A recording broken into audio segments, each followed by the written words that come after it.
vida. Nesta hora trazemos o Evangelho de Jesus, segundo São Marcos, capítulo 3, versículos 20 a 30.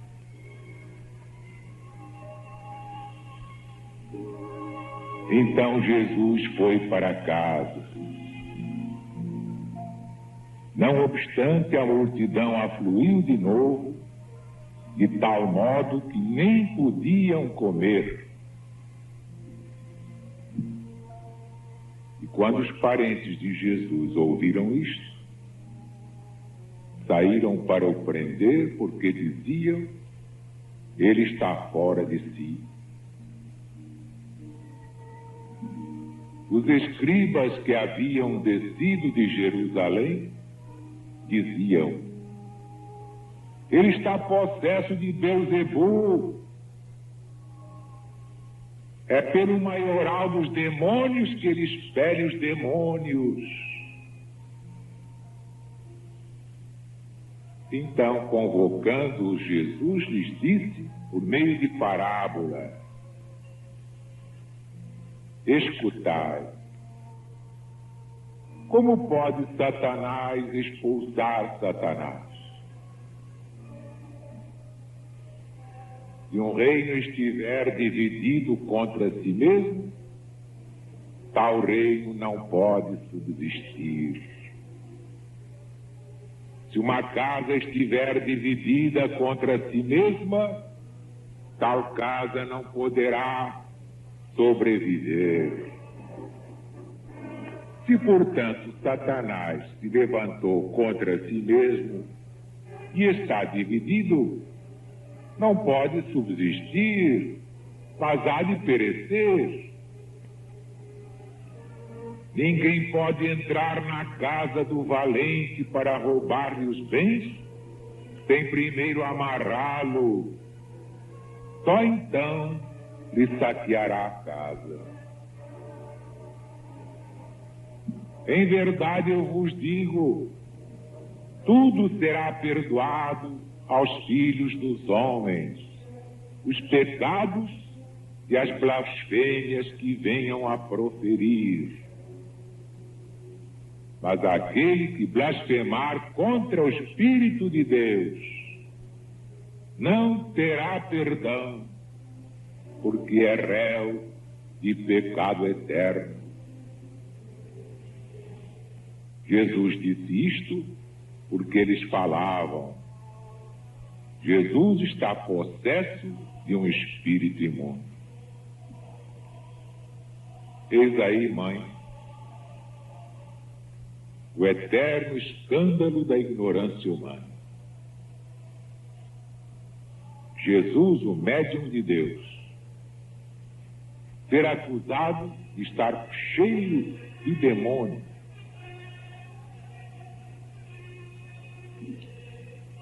Mas nesta passagem, mãe querida, toda a seiva da religião de Deus. É o próprio Jesus que está falando, não sou eu. Quem sou eu para falar? O próprio Cristo, ungido de Deus, Deus onipotente, onisciente, onipresente. O Cristo declara: todos os pecados e blasfêmias serão perdoados aos homens, inclusive se blasfemarem contra mim mesmo, o Filho do Homem, isso lhe será perdoado.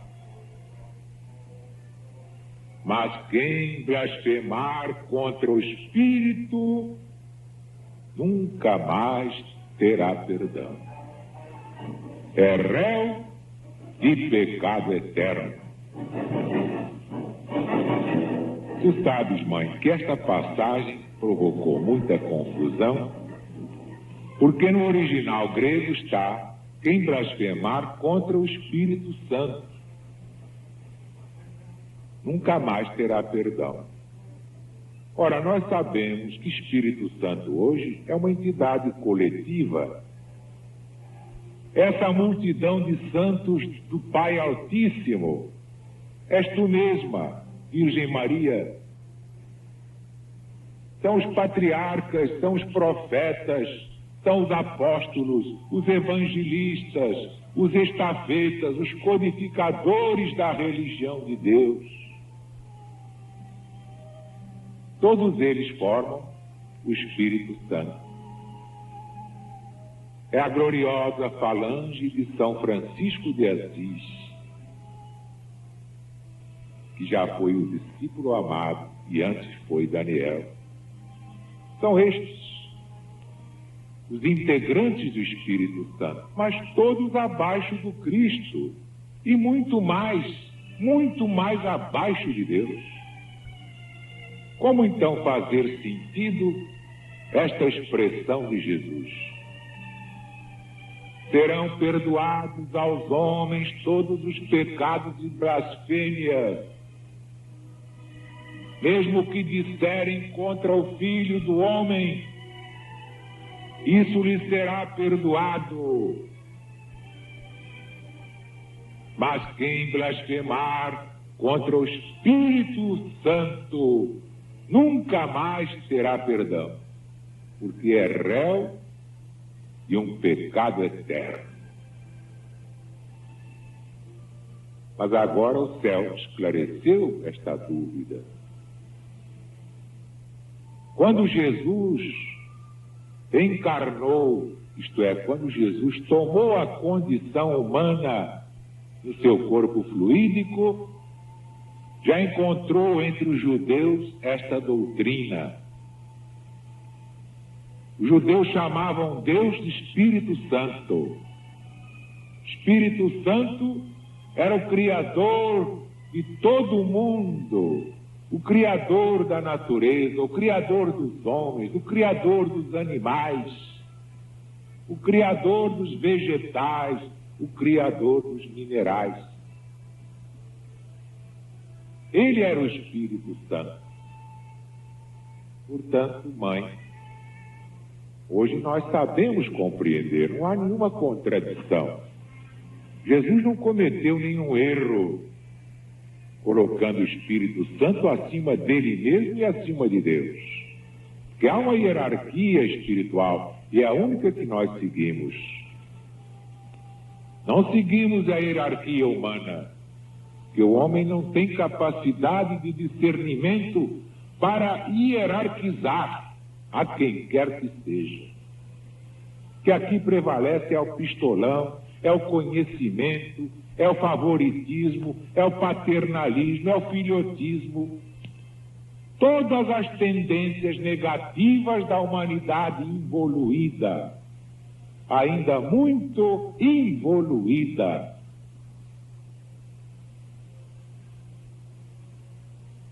Mas nós queremos, na religião de Deus, a hierarquia espiritual.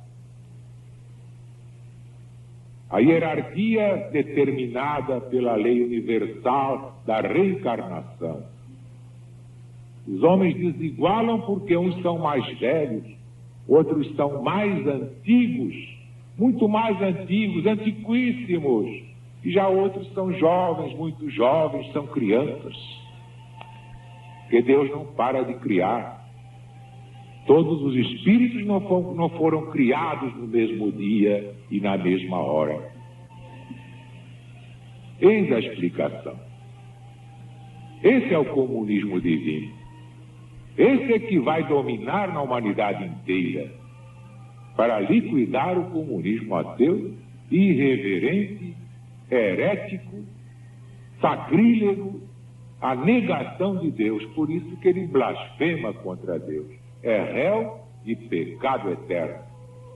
Toda doutrina que negue a existência de Deus é ré de pecado eterno. Não terá salvação. A LBV dá ao mundo o comunismo divino para liquidar o comunismo humano, materialista e ignorante. Vai ser mais uma vitória do nosso Brasil no Concerto das Nações. Mas minha mãe,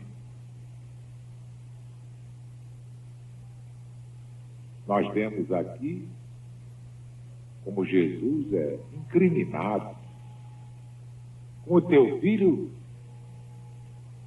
é blasfemado, chamado de Beelzebul pelos homens que eram aqueles fariseus de dura cerviz,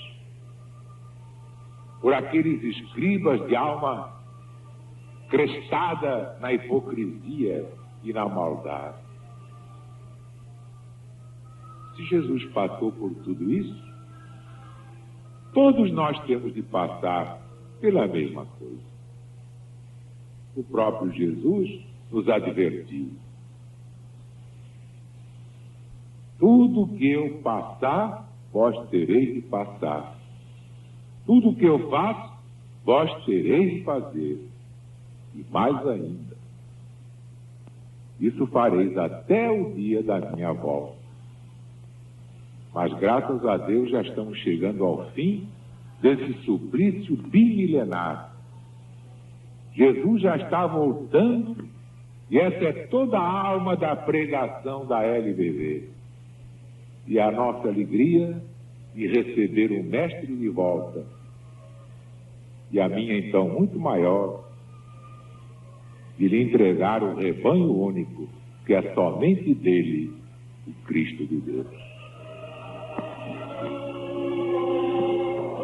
Tua bênção, Mãe.